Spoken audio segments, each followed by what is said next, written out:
Rachel and I were high school sweethearts. We met through mutual friends and hit it off like a house on fire. Our weekends were spent hanging out, enjoying each other's company. Our first big stumbling block came after graduation. We were accepted into different colleges 4 hours away. Most relationships would phase out at this point, but we persevered, meeting up as often as possible. The summer of our final year, we were already making plans about the next steps in our journey together through life.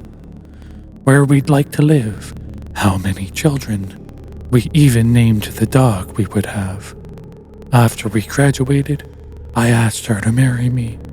We were young in love, and life was going as planned. Rachel's bachelorette party was planned for 2 weeks before the wedding. The venue was set. The menus had been tasted, and guests had flights booked from various parts of the globe. On her way home from the party, she was taken from me. Some sick bastard put an end to the life we had dreamed of. The things he did to her were unspeakable. I was the first on the scene. The flashing blue lights sent waves of horrors through my body. I already knew the inevitable was awaiting my arrival. That still didn't prepare me to see the woman I loved disfigured in such a vile manner. The tears engulfed my vision. I couldn't bring myself to look at her, but the police needed me to confirm her identity. Between the tears and vomiting, I managed to tell them enough to bring her body to the morgue. I dropped to my knees, losing myself in the madness. The autopsy was extensive, but found no match for DNA. Cameras in the area didn't show any clear pictures of her assailant. The funeral was a blur.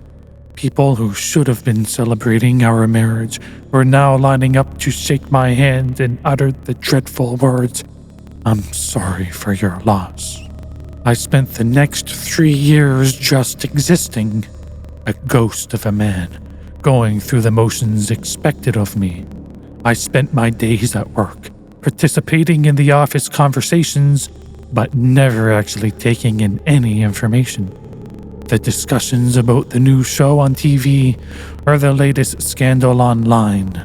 These meant nothing to me. Existence was meaningless. The fears of facing this life alone was crippling. I spent most nights in the fetal position hoping for a release.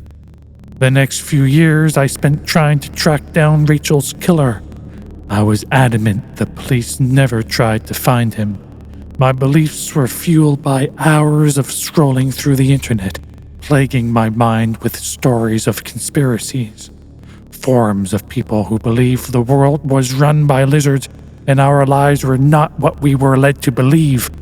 I got involved with some dangerous people, those who spread chaos through propaganda and influencing those whose minds were malleable. Through these groups I made connections, people who had access to power but should never be in those positions in the first place. I cornered my first target in an underground parking lot. I pressed a knife to his throat and demanded a confession. I had confirmed he was released from prison a week before Rachel's murder.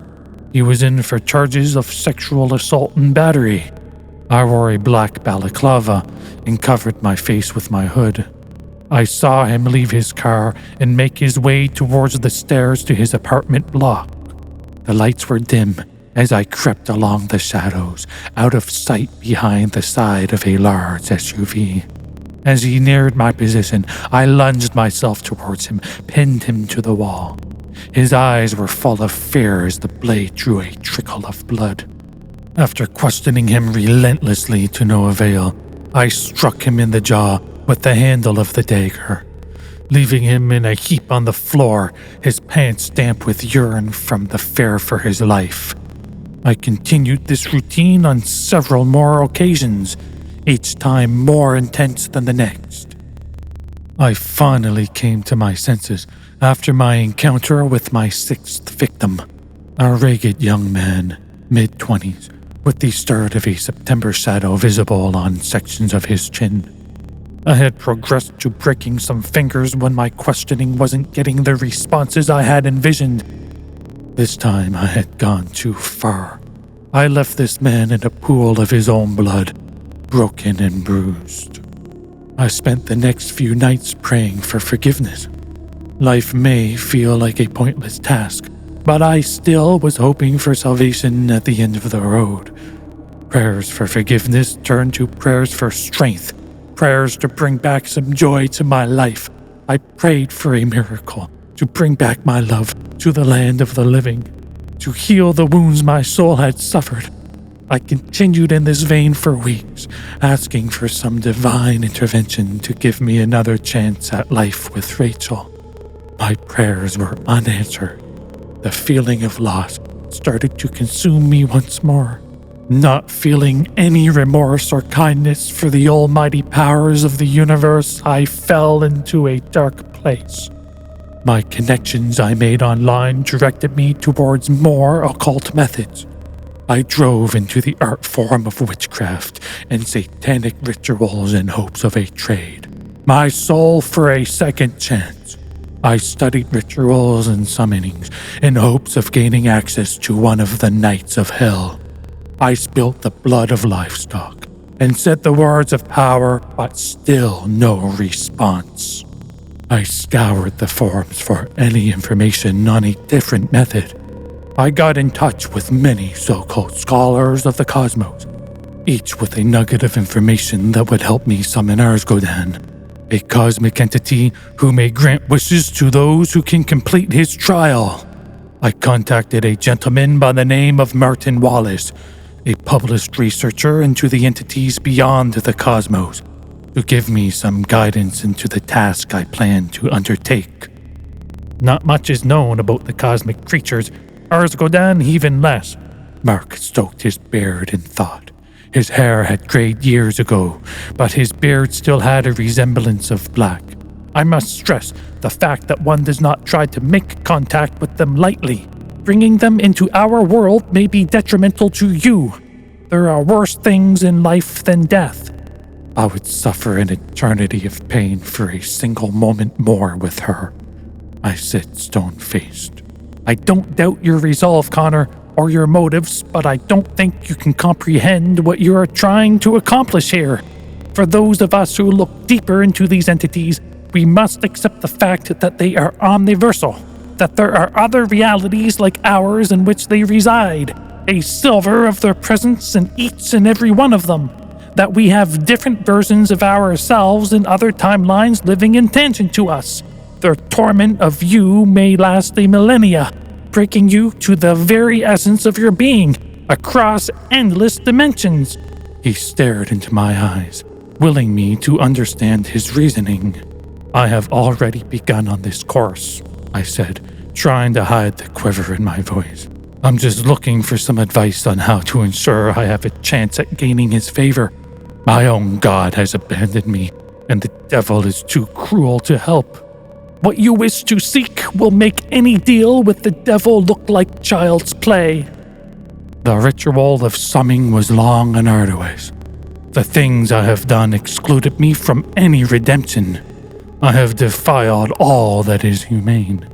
I will not be disclosing the steps, as to do so would endanger each of you that read this.